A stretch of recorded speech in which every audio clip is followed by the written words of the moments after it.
Morning po. Ay, Secretary, makikibalita lang kami dun sa may Detour Bridge sa Santo Domingo, Ilocos Sur, yung gumuho. Opo. Opo, ano na po ba ang Opo. latest doon, sir? Opo, ang nangyari po dyan, Katunying, no, may, as usual, meron na namang overloaded na truck na dumaan dun sa temporary bridge na bakal, yung tinatawag nilang Bailey Bridge. Kasi yung pong permanenteng bridge, ginagawa. No?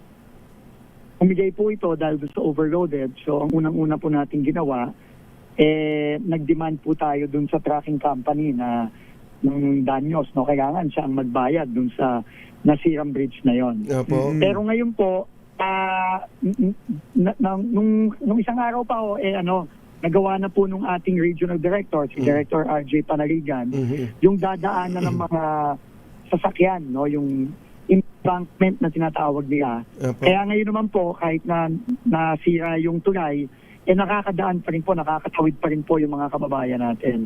Pupunta po ako dun sa Biyernes para po paspasan yung pagpapatapos nung permanenteng tulay. Permanenteng tulay. Na tingin po natin, kung papaspasan natin, baka within the month of May po, matatapos na rin Aba. yun.